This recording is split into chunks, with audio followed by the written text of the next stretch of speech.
Hey there, Cubs. It's Mrs. Upchurch, kindergarten teacher here at Cane Creek Elementary. I'm excited to read Chapter 16 with you. You can find it on page 101. During the next day, there was much to be done at 432 Proudfoot Avenue. There were new clothes to buy for all of them, and the old ones to pack away in mothballs.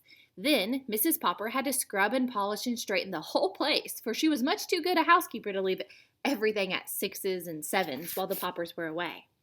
Mr. Greenbaum sent them their first week's pay in advance. The first thing they did was to pay off the man, let's turn our page, who had installed the freezing plant in the basement. He had been getting rather uneasy about his money, and after all, without him, they could have never trained the penguins. Next, they sent a check to the company who had been shipping the fresh fish all the way from the coast. At last, everything was done, and Mr. Popper turned the key in the door of the little house. They were a little late in arriving at the railway station on account of the argument with the traffic policeman. And the argument was on account of the accident the two taxicabs had.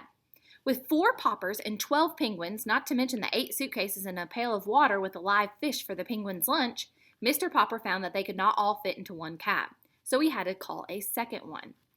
Each of the taxi drivers was eager to be the first to get to the station and surprise the people there by opening the door of his cab and letting out 6 penguins. So they raced each other all the way. And in the last block, they tried to pass each other, and one of the fenders got torn off. The traffic officer, naturally, got very much annoyed. The train was about to pull out of the station when they arrived. Even with both taxi drivers helping them through the gate and over the brass rails onto the rear observation platform, they barely made it. The penguins were gasping. It had been decided that Mr. Popper should ride in the baggage car with the penguins to keep them from getting nervous, while Mrs. Popper and the children should ride in one of the Pullmans. Because of getting at the observation end of the train, that meant Mr. Popper had to take the birds through the whole length of the train. It was easy enough to get them through the club car, even with the pail of fish to carry. In the sleeping cars, however, where the porter was already making up some of the berths, there was trouble. The porter's ladders offered too much temptation to the penguins. There were a dozen happy orcs from a dozen ecstatic beaks. Poppers performing penguins completely forgot their discipline, fought to climb the ladders and get into the upper berths.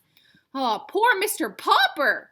One old lady screamed that she was going to get off the train, whether it was going 90 miles an hour or not. A gentleman wearing a clergyman's collar suggested opening a window so that the penguins could jump out.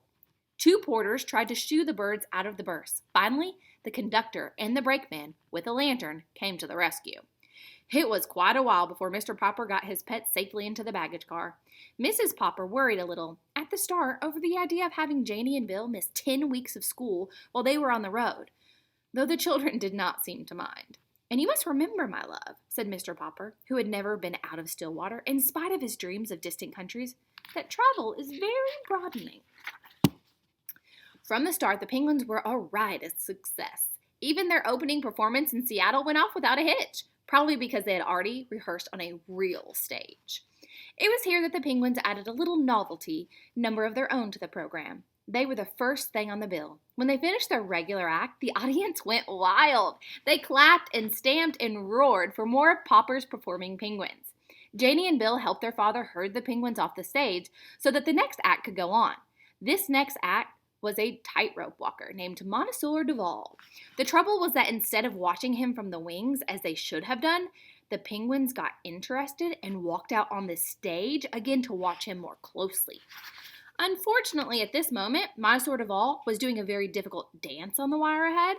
The audience, of course, had thought that the penguins were all through and were very much pleased to see them return and line up their backs to the audience and look up at Monsieur Duval dancing so carefully on the wire high above them. This made everyone laugh so hard that Monsieur Duval lost his balance. "Ork!" said the penguin, waddling away hurriedly in order to not be under him when he fell. Cleverly recovering his balance, Monsieur Duval caught the wire by the inside of his elbow and saved himself. He was very angry when he saw the Popper performing penguins opening wide their 12 red beaks as if they were laughing at him. "Go away, you stupid things." Ooh, not good language. We don't say that, do we? He said to them in French. "Look," said the penguins, pretending not to understand and making remarks to each other in penguin language about Monsieur Duval.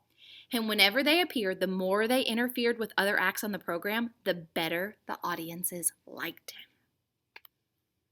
Oh, goodness. That was a good chapter. Chapter 16. I'm excited to see what the rest of our book holds. Thank you for reading with me.